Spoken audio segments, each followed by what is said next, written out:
ओम नमो भगवते वासुदेवाय। श्रीमद् भगवत गीता के पहले अध्याय का महत्व।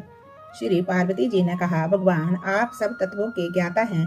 आपकी कृपा से मुझे श्री विष्णु भगवान संबंधी नाना प्रकार के धर्म सुनने को मिले हैं जो समस्त लोक का उद्धार करने वाले हैं। हे देवेश, अब मैं गीता का महत्व सुनना चाहती हूँ, जिसका श्रवण करने से श्री हरि में भक्ति बढ़ती है। श्री महादेव जी बोले, जिनका श्री विग्रह अलसी के फूल की भांति श्याम वर्ण का है, पक्षीराज गरुड़ ही जिनके वाहन हैं, जो अपनी महिमा से कभी च्युत नहीं होते तथा शेषनाग की सैया पर शयन करते हैं, उन भगवान महाविष्णु की हम उपासना करते हैं। एक समय की बात है, मूर दैत्य के नाशक भगवान विष्णु शेषनाग के रमणीय आसन पर सुखपूर्वक विराजमान थे। उस समय समस्त लोगों को आनंद देने वाली भगवती लक्ष्मी ने आदर पूर्वक प्रश्न किया। श्री लक्ष्मी जी ने पूछा, भगवान आप संपूर्ण जगत का पालन करने वाले हैं। आप अपने ऐश्वर्य के प्रति उदासीन से होकर के जो इस क्षीर सागर में नींद ले रहे हैं, इसका क्या कारण है? श्री भगवान जी बोले, सुमुखी, मैं नींद नहीं लेता हूँ, अपितु तत्व का अनुसरण करने वाली अंतर्दृष्टि के द्वारा अपने ही महेश्वर तेज का साक्षात्कार कर रहा हूँ।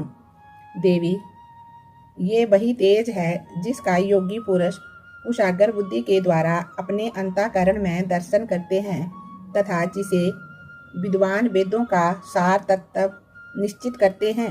वह महेश्वर तेज एक अजर प्रकाश स्वरूप आत्म रूप रोग शोक से रहित अखंड अनंत का पुंज निष्पंद तथा दैवत रहित है। इस जगत का जीवन उसी के अधीन है, मैं उसी का अनुभव करता हूँ। देवेश्वरी, यही कारण है कि मैं तुम्हें नींद लेता सा प्रतीत होता हूँ। श्री लक्ष्मी जी ने कहा, ऋषिकेश, आप ही योगी पुरुषों के ध्येय हैं। आपके अतिरिक्त भी कोई ध्यान करने योग्य तत्व है, ये जानकर मुझे बड़ा कौतूहल हो रहा है। इस चराचर जगत की सृष्टि और संहार करने वाले स्वयं आप ही हैं। आप सर्वसमर्थ हैं। इस प्रकार की स्थिति में होकर के भी यदि आप उस परम तत्व से भिन्न हैं तो मुझे उसका बोध कराइए। श्री भगवान जी बोले, प्रिय, आत्मा का सब रूप दैवत और अदैवत से पृथक, भाव और अभाव से मुक्त तथा आदि और अंत से रहित है।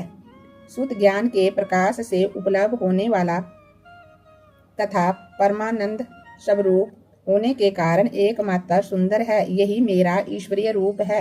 आत्मा का एक तत्व ही सबके द्वारा जानने योग्य है। गीता शास्त्र में इसी का प्रतिपादन हुआ है।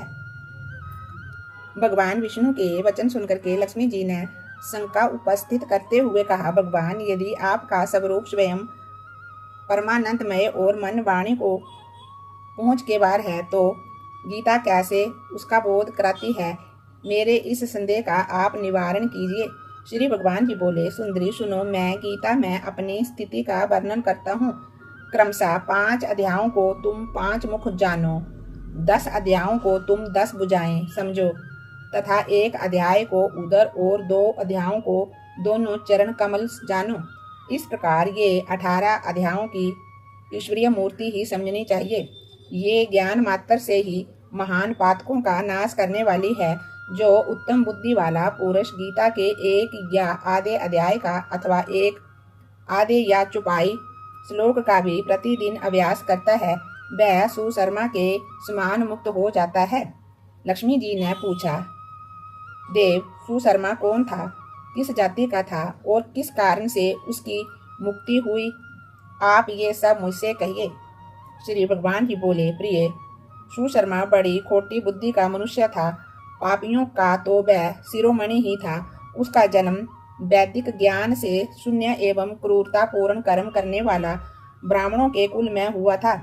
वह ना ध्यान करता था, ना जप, ना होम करता था, ना ही अतिथियों का सत्कार करता था। वह लंपट होने के कारण सदा विषयों के सेवन में ही आसक्त रहता था। हल जोतता और पत्ते बेचकर जीविका चलाता था। उसे मंदिरा पीने का व्यसन था तथा वह मांस भी खाया करता था। इस प्रकार उसने अपने जीवन का दीर्घ काल व्यतीत कर दिया। एक दिन मूढ़ बुद्धि सुशर्मा पत्ते लाने के लिए किसी ऋषि की वाटिका में घूम रहा था। इसी बीच में काल रूपी धारी काले सांप ने उसे ढस लिया। सुशर्मा की मृत्यु हो गई। तदंतर वह अनेक नरकों में जा वहां की यातनाएं भोग कर मृत्यु लोक में लौट आया और यहाँ बोझ ढोने वाला बैल हुआ। उस समय किसी पंगु ने अपने जीवन को आराम से व्यतीत करने के लिए उसे खरीद लिया। बैल ने अपनी पीठ पर पंगु का भार ढोते हुए बड़े कष्ट से 7-8 वर्ष बिताए। एक दिन पंगु ने किसी ऊंचे स्थान पर बहुत देर तक बड़ी तेजी के साथ उस बैल को घुमाया। इससे वह थक कर बड़े बेग से पृथ्वी पर गिरा और मूर्छित हो गया। उस समय वहां कौतूहलवश आकृष्ट हो बहुत से लोग एकत्रित हो गए। उस जन समुदायों में किसी पुण्य आत्मा व्यक्ति ने उस बैल का कल्याण करने के लिए उसे अपना पुण्य दान किया। तत्पश्चात कुछ दूसरे लोगों ने भी अपने अपने पुण्यों को याद करके उन्हें उसके लिए दान किया। उस भीड़ में एक वैश्य भी खड़ी थी। उसे अपने पुण्य का पता नहीं था, तो भी उसने लोगों की देखा देखी में उस बैल के लिए कुछ त्याग किया। उसके बाद यमराज के दूत उस मरे हुए प्राणी को पहले यमपुरी ले गए। वहां ये विचार कर कि ये वैश्य के दिए हुए पुण्य से पुण्यवान हो गया है, उसे छोड़ दिया गया। फिर वह भूलोक में आकर के उत्तम कुल और शील वाले ब्राह्मणों के घर में उत्पन्न हुआ। उस समय भी उसे अपने पूर्व जन्म की बातों का स्मरण बना रहा। बहुत दिनों के बाद अपने अज्ञान को दूर करने वाले कल्याण तत्व का जिज्ञासु होकर के वह उस वैश्य के पास गया और उसके दान की बात बतलाते हुए उसने पूछा, तुमने कौन सा पुण्य दान किया था? वैश्य ने उत्तर दिया, वह पिंजरे में बैठा हुआ तोता प्रतिदिन कुछ पढ़ता है, उससे मेरा अंतःकरण पवित्र हो गया है, उसी का पुण्य मैंने तुम्हारे लिए दान किया था। इसके बाद उन दोनों ने तोते से पूछा। तब उस तोते ने अपने पूर्व जन्म का स्मरण करके प्राचीन इतिहास कहना आरंभ किया। तोता बोला, पूर्व जन्म में मैं विद्वान होकर के भी विद्वंता के अभिमान से मोहित रहता था। मेरा राग द्वेष इतना बढ़ गया था कि मैं गुणवान विद्वानों के प्रति भी ईर्ष्या भाव रखने लगा। फिर समय के अनुसार मेरी मृत्यु हो गई और मैं अनेकों घृणित लोकों में भटकता फिरा। उसके बाद इस लोक में आया। सदगुरु की अत्यंत निंदा करने के कारण मेरा जन्म तोते के कुल में हुआ। पापी होने के कारण छोटी अवस्था में ही मेरे माता पिता से वियोग हो गया। एक दिन मैं ग्रीष्म ऋतु में तपे हुए मार्ग पर पड़ा था। वहां से कुछ श्रेष्ठ मुनि मुझे उठा करके लाए और महात्माओं के आश्रम के भीतर एक पिंजरे में उन्होंने मुझे डाल दिया। वहीं मुझे पढ़ाया गया। ऋषियों के बालक बड़े आदर के साथ गीता के प्रथम अध्याय की आवृत्ति करते थे। उसी से सुन करके मैं भी बारंबार पाठ करने लगा। इसी बीच में एक चोरी करने वाले बहेलिये ने मुझे वहां से चुरा लिया। तत्पश्चात इस देवी ने मुझे खरीद लिया। यही मेरा वृत्तांत है, जिसे मैंने आप लोगों से बता दिया है। पूर्व काल में मैंने इस प्रथम अध्याय का अभ्यास किया था, जिससे मैंने अपने पाप को दूर किया है।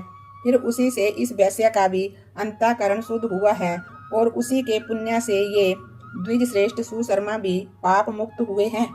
इस प्रकार परस्पर वार्तालाप और गीता के प्रथम अध्याय के महत्व की प्रशंसा करके वे तीनों निरंतर अपने अपने घर पर गीता का अभ्यास करने लगे। फिर ज्ञान प्राप्त करके वे मुक्त हो गए। इसलिए जो गीता के प्रथम अध्याय को पढ़ता सुनता तथा अभ्यास करता है, उसे इस भव सागर को पार करने में कोई भी कठिनाई नहीं होती। बोलिए विष्णु भगवान की जय। ओम श्री भगवत गीता की जय। ओम नमो भगवते वासुदेवाय।